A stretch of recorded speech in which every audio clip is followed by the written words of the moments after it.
చిగురించబోతుంది. గొప్ప దినాలను చూడబోతున్నావు. నీ యేసుకు సమస్తము సాధ్యమే.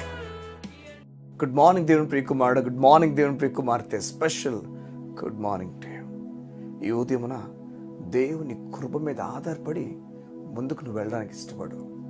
అవును, ఎదుర్కోబోతున్న రోజు కఠినమైంది అనిపిస్తుంది. నీకు ఎదుర్కోబోతున్న రోజు ఎలా మలుపు తిరుగుతుందో అర్థం కాక నీవు గత రోజు ఆలోచిస్తున్నావు ఈరోజు ఎలా ఉండబోతుందో. నేను చెప్తున్నాను విను. కృపలో నీ జీవితాన్ని చూస్తున్నప్పుడు దేవుడు నీ జీవితాన్ని కదపడం ప్రారంభిస్తాడు. ఏ అధికారి అయితే నీ జీవితాన్ని పట్టుకున్నాడు అనిపిస్తుందో, ఎవరైతే ఏ బంధువు దగ్గర నీ జీవితం వెలకు ఉండిపోయింది అనిపిస్తుందో, నీ జీవితం ఏదైతే ఇక తాకట్టుగా అయిపోయింది, ఇంకా దాన్ని విడిపించే అవకాశం లేదన్నట్లుగా నీ జీవితం బంధింపబడి ఉంటే, ఈ ఉదయాన్ని నీ జీవితం కృపలో చూడడానికి ఇష్టపడు. యోసేపు గురించి మనకు తెలుసు. యోసేపు జీవితం అన్నలు అమ్మేశారు, తీసుకువెళ్ళి పోతిఫర్కి ఇష్మాయిల్ అమ్మేశారు. ఇష్మాయిల్ తీసుకెళ్ళి చెరసాల పెట్టేశాడు.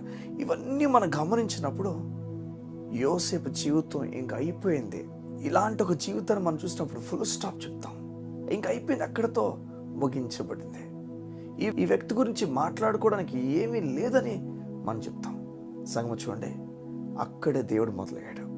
ఎక్కడైతే మానవుడు ఇక ఈ జీవితానికి ఏది మాట్లాడడానికి లేదని చెప్తాడో అక్కడ దేవుడు మాట్లాడడం ప్రారంభిస్తాడు.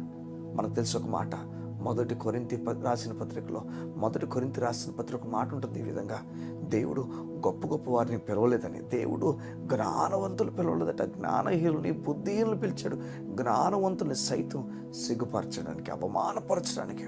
జ్ఞాని ఏమైపోయాడు, తర్కించేవారు ఏమైపోయారని చెప్పి దేవుడు మాట్లాడడం ప్రారంభిస్తాడు, లేఖనాలు రాయిస్తున్నాడు. ఈరోజు నేను చెప్తున్నాను, క్రీస్తు జ్ఞానమై ఉన్నాడు మనకి. అవును, ఆయన దేవుని శక్తి అన్నాడు. ఉదయం నీకు చెప్పడానికి ఇష్టపడుతున్నాను. నువ్వు భయపడిపోక గొలియాతుని ఎదిరించడానికి, నువ్వు భయపడిపోక ఈ ఎర్ర సముద్రం ముందు నువ్వు భయపడిపోక. చూడండి, దేవుడు తన సొంత కుమారుని నీ కోసం ఇచ్చేసిన వాడు నేను ఎలా నీ జీవితాన్ని నేలకొల్చాలని చూస్తాడు. నీ లోపలి భావం వెళ్ళిపోతుందేమో, నాకు దేవుడు దూరం అయిపోయాడు, నేను దేవుడు దగ్గర అవడం కష్టం, నేను చేసిన తప్పులన్నీ జ్ఞాపకం చేసుకుంటూనే ఉన్నాడని. బైబిల్ గ్రంథం అందుకనే మనం చదవాలా. బైబిల్ గ్రంథం మనకేం చెప్తుందంటే, దేవుడు అలాంటి మన జీవితాల్లో కూడా పనిచేయడానికి ఇష్టపడుతున్నాడని బైబిల్లో చాలా స్టోరీస్ మనకు చెప్తూనే ఉన్నాయి. బైబిల్లో తప్పైన కుమారుడు కథను మనకు యేసు ప్రభువే స్వయంగా చెప్తున్నారు. ఎవరంటే, ఆయన తప్పిపోయాడు, ఇష్టాసారంగా వెళ్ళిపోయాడు. ఆ కుమారుడు వెనక్కి వచ్చినప్పుడు తండ్రి ఇష్టపడి తీసుకున్నాడు. చూడండి, ఒక స్త్రీ యేసుప్రభు బావి దగ్గర కలిసినప్పుడు ఆ స్త్రీ పాపం చేసిన స్త్రీ ఆమె.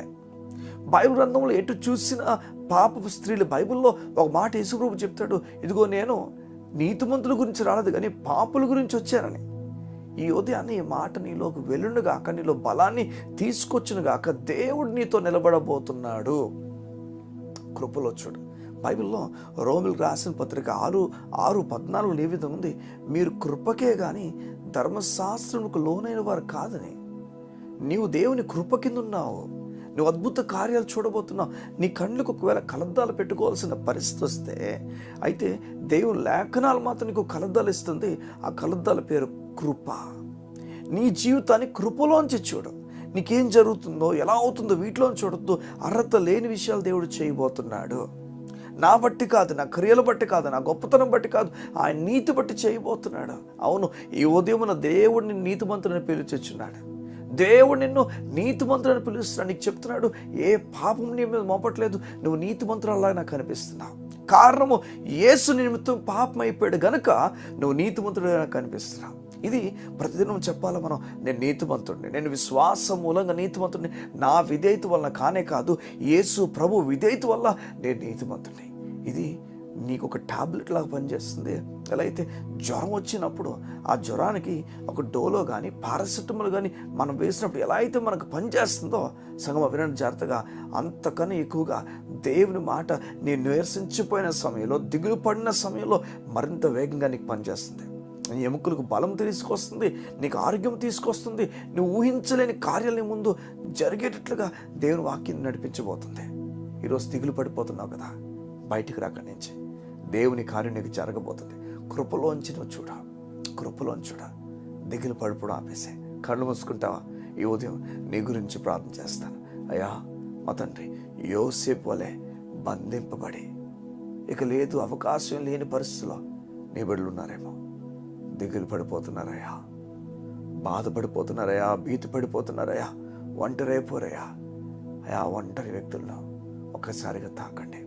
ఈ ఉదయమున నువ్వెంతో ప్రేమించుచున్నవాడవని, భయపడాల్సిన పని లేదని, నీ బిడ్డలు గొప్ప ధైర్యం కలుగు చేయుచున్నందుకు నీకు స్తోత్రాలు.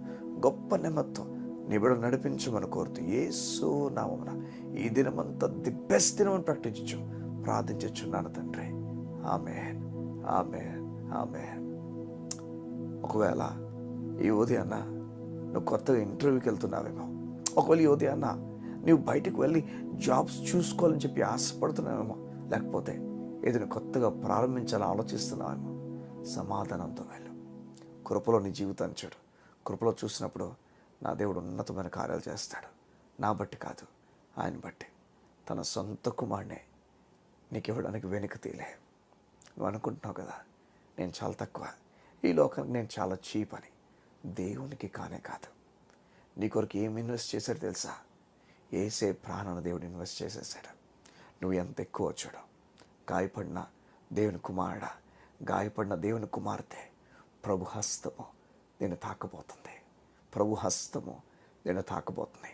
ఇప్పుడే గాయపరచబడిన నిన్ను దేవుడు స్వస్థపరచబోతున్నాడు. Be healed in the name of Jesus. God bless you. See you tomorrow.